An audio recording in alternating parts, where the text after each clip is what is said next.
avec nos invités, David Diakbavi, journaliste de togosite.com, et Louis Kamako, journaliste et rédacteur en chef de Togo Breaking News. Nous allons parler du Mali, l'homme qui a tenté d'assassiner le président de la transition, Assimi Goïta, meurt pendant sa garde à vue. Nous allons également parler du Bénin.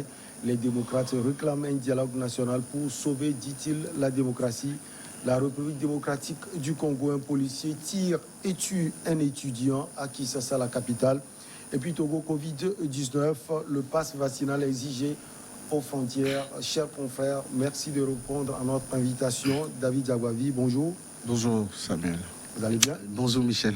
Oui, je m'appelle Samuel également. Ok. Luis, bonjour. Oui, bonjour Glory, bonjour à tous les téléspectateurs. Oui, exactement. C'est un nom qui m'affectionne parce que j'ai un ami Glory Son. Je profite pour le saluer et dire bien de choses également à sa maman. Merci beaucoup. On commence donc par le Mali, l'homme qui était accusé d'avoir tenté mardi d'assassiner à l'arme blanche le président de la transition, le colonel Assimi Goïta, et qui était depuis aux mains des services de sécurité maliens, est décédé, a indiqué dimanche 25 juillet, soit le gouvernement malien. Finalement, David Diakbavi, ça brouille, si on peut le dire, les pistes, puisqu'il est poursuivi. Voilà le décès. Qu'est-ce qu'il faut faire véritablement? Qu'est-ce qu'il faut faire? C'est la grosse question. Il y a quand même une sorte d'interrogation que se posent beaucoup de personnes qui ont appris cet incident qui a failli coûter la vie au président malien. L'auteur de cet acte a été mis aux arrêts. Et quand vous suivez les premières vidéos qui ont été mises sur les lignes, sur les sites et sur les réseaux sociaux, vous comprendrez la violence avec laquelle l'arrestation de l'auteur a eu lieu. Et l'envie et le désir de certaines personnes d'en finir avec lui. Parce que les images que moi j'ai regardées, le monsieur a été brutalisé, a été maltraité jusqu'à ce qu'on le parachute dans un pick-up de l'armée malienne qui était garé à côté. Même menotté, les mains liées, il recevait encore des coups de poing. Surtout derrière. Voilà, ce qui n'est pas normal, même si le présumé auteur a voulu attenter à la vie du président. Il a été envoyé au service de renseignement malien où il a été gardé à vue et quelques jours après, on apprend son décès. C'est ce que le gouvernement malien a dit. Pour vous, les coups ont continué? Au-delà des coups, il y a aussi, vous savez, un peu comment le sort qui est réservé à des personnes qui veulent attenter à la vie d'un chef d'État en Afrique. Il n'est pas le premier, il y a eu des cas pires que ça. Et lui, malheureusement, sa mort coïncide avec un incident pour lequel il a été cité comme auteur. Et cela interroge véritablement beaucoup de personnes qui veulent savoir si sa mort était naturelle ou alors si elle a été provoquée par quelque chose. Et le gouvernement malien a dit sa disponibilité à enquêter sur les circonstances de son décès, également a demandé qu'une autopsie soit faite sur le corps pour savoir les causes de la mort de l'auteur qui a voulu attenter à la vie. Oui, un enseignant. Mais je pense que l'État malien aura à se débattre véritablement devant les instances de défense des droits de l'homme pour justement expliquer, justifier ce décès. Lorsque vous mettez aux arrêts un auteur qui attente à la vie du chef de l'État, le minimum à faire, c'est de le protéger contre tout afin de préserver sa vie. C'était la promesse qui a été faite par le Premier ministre malien lorsqu'il était reçu en soirée sur les antennes de la télévision nationale au Mali. Mais malheureusement, quelques jours après, on annonce le décès de l'auteur de cette tentative d'attentat. Alors aujourd'hui, que le monsieur est décédé, quelle est la suite qui va être réservée à ce dossier qui accroche beaucoup de personnes? Les gens, les Africains ont besoin de savoir ce qui s'est vraiment passé pour que ce monsieur décède à la suite de sa garde à vue. Vous avez parlé de suite, Louis Kamako. On sait qu'une enquête a été ouverte pour fait de tentative d'assassinat et atteinte à la sûreté de l'État. est-ce que les enquêtes vont continuer? Bon, ça, je ne saurais le dire, mais de toute évidence, je pense que dans l'ordre normal des choses, les enquêtes doivent continuer parce qu'il s'agit d'un assassinat contre un président, tentative d'assassinat contre un président qui est venu presque au pouvoir, ou bien qui a pris le pouvoir presque dans les mêmes conditions. Donc cet enseignant dont vous parliez n'a pas agi de son propre gré. Il était certainement au service de quelqu'un. C'est pour cela que l'enquête va continuer, ça va continuer parce qu'on va vouloir remonter jusqu'à l'instigateur, celui qui, celui pour qui il roule. Donc l'enquête va continuer parce que le pouvoir malien va vouloir démanteler ce réseau. Le pouvoir va vouloir voir clair dans cette histoire, connaître justement en fait les tenants et les aboutissants de cet assassinat. Ils sont deux et qu'un est en fuite. Exactement, c'est pour cela d'ailleurs que l'enquête doit continuer parce que c'est-à-dire que c'est toute une organisation, c'était une mafia en fait. C'est-à-dire que ces deux personnes-là ne peuvent pas agir seules. Ouais. Derrière eux, il y a forcément des Maliens, il y a forcément des responsables qui sont là, qui tirent la ficelle. C'est un complot, c'est un ensemble de tout. Et donc, chacun, à son tour, doit jouer sa partition. Donc, je pense que le monsieur, qui est l'enseignant qui a été arrêté, qui malheureusement qui est décédé aux prisons, sa mission, c'est peut-être la mission qui lui a été confiée dans le groupe, c'est d'aller juste assassiner le pouvoir. Donc, la mission qu'il n'a pas pu réaliser. Ouais. Et dans ces conditions-là, ça veut dire que vous courez également un grand risque. Ça veut dire que même le camp qui vous a envoyé, dans votre propre camp, vous n'êtes pas en sécurité parce qu'on va vouloir vous assassiner à tout prix pour qu'on ne remonte pas, pour que les enquêtes ne remontent pas jusqu'aux autres membres du réseau. Et donc également, dans le camp du président, c'est vrai, David a décrit les conditions dans lesquelles il a été arrêté. Donc on se demande si, devant les caméras du monde, la garde présidentielle de Assimi Goïta a pu traiter le monsieur de la sorte, qu'en sera-t-il derrière les barreaux? Donc aujourd'hui, c'est pour cela que quand l'information est tombée, beaucoup de personnes tentent en fait d'incriminer la garde présidentielle, oui, que c'était en fait un décès mérité. Et donc je pense que au-delà de tout, peu importe ce qu'on dit, les enquêtes doivent continuer parce que l'affaire mérite d'être clarifiée. David, il y a plusieurs prismes qui sont évoqués. Les gens parlaient même de mise en scène. Et si c'est une mise en scène, est-ce une volonté de brouiller complètement la piste? Moi, dès que l'information était tombée, j'ai cherché à analyser le fond de cette information. Et j'ai trouvé deux grands axes. Le premier axe, c'est oui, la volonté peut-être du gouvernement malien de tirer les regards sur lui. Ouais. Vous savez comment Assimi était arrivé au pouvoir, comment son accession au pouvoir a été décriée, comment une partie de la population malienne n'avait pas adhéré à son arrivée au pouvoir.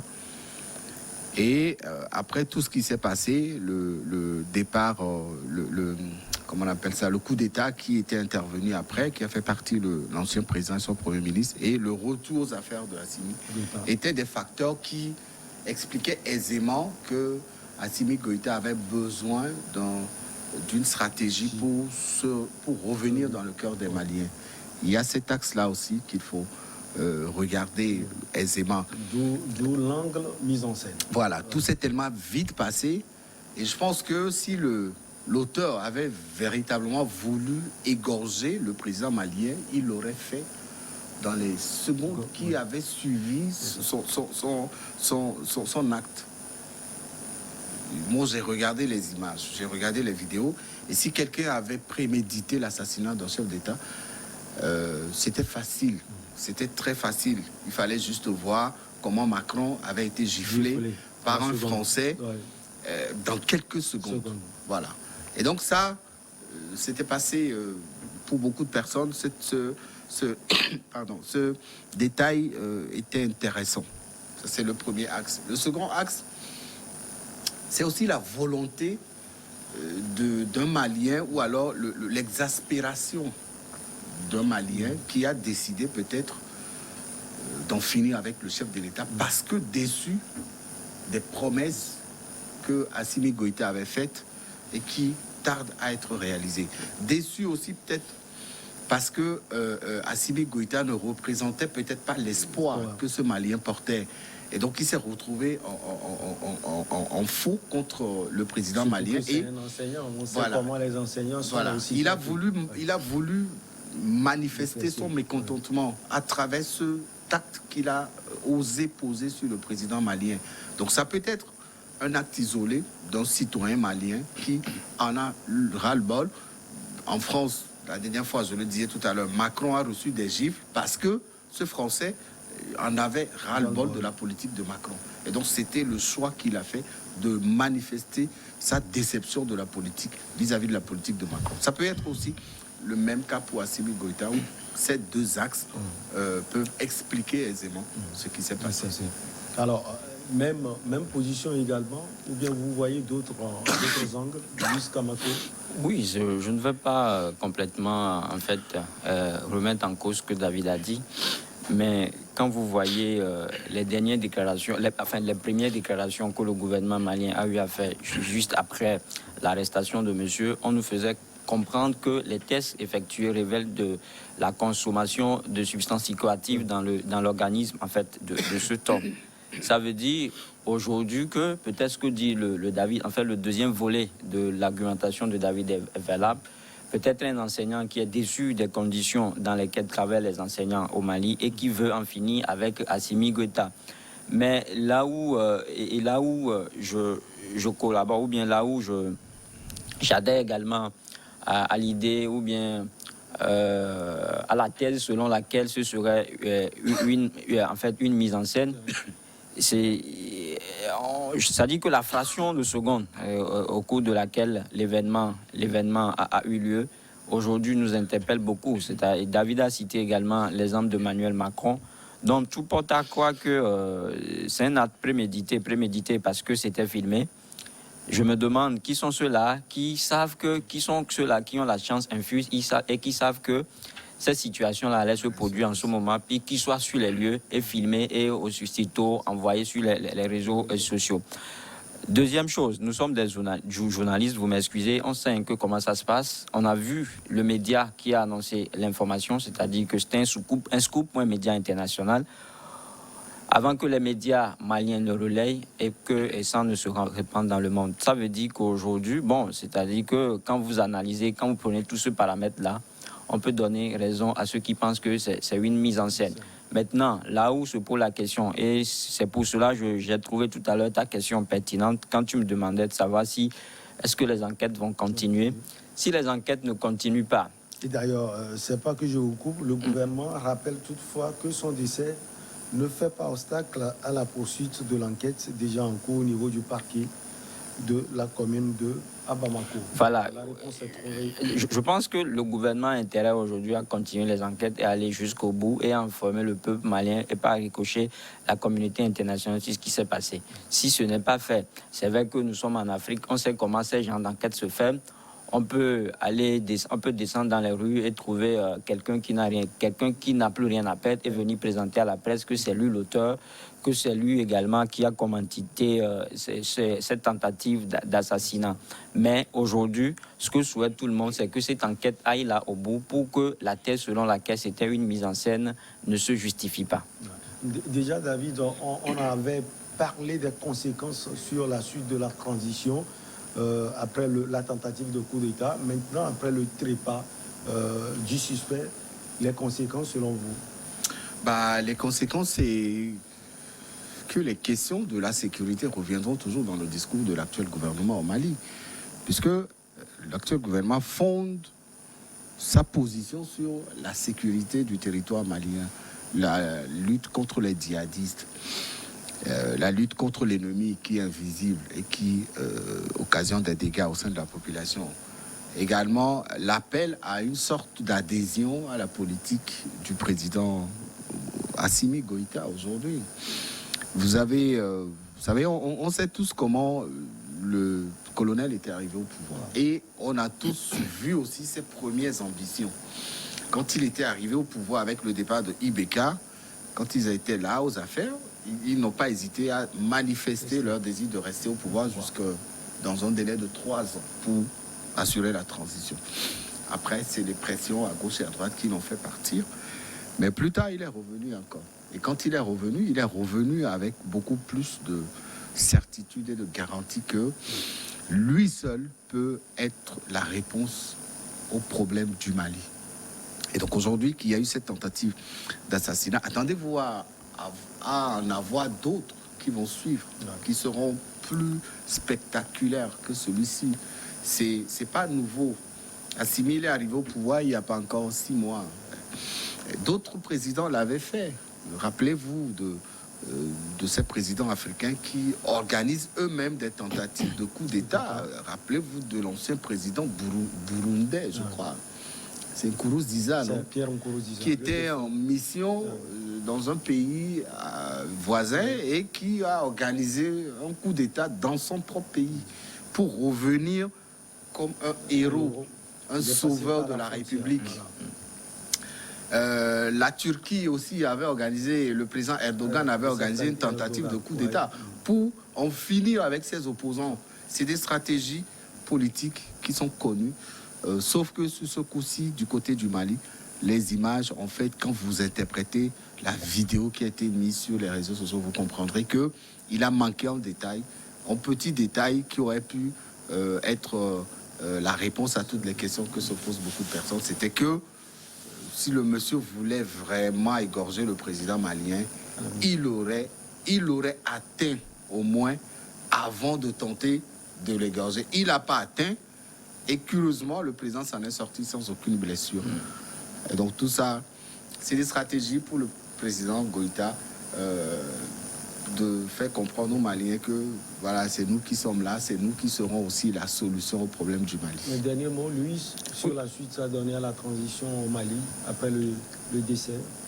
Oui, ça veut dire tout simplement qu'aujourd'hui la transition a du plomb dans l'aile au Mali. Ça veut dire tout simplement ça parce que quelqu'un l'a dit, aujourd'hui Assimi Goïta va se dire mais la sécurité n'est pas toujours de mise dans le pays et que la transition, le délai qui m'est exigé, mais insuffisant en fait pour faire asseoir ou bien pour faire revenir le calme et la sérénité au sein du peuple malien. Donc c'est la raison fondamentale qu'il va vouloir évoquer.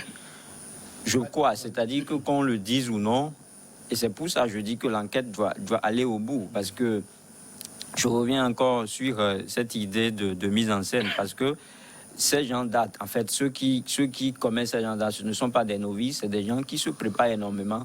Et c'est rare de les voir rater ce genre de coups. Si réellement le monsieur avait l'intention d'assassiner le président Assimi Goïta, c'est trop facile pour lui de réussir son coup. Parce que c'est quelqu'un qui doit être préparé, il doit être outillé, il doit être aguerri totalement pour cela. Et je ne le vois pas en train de rater sa mission.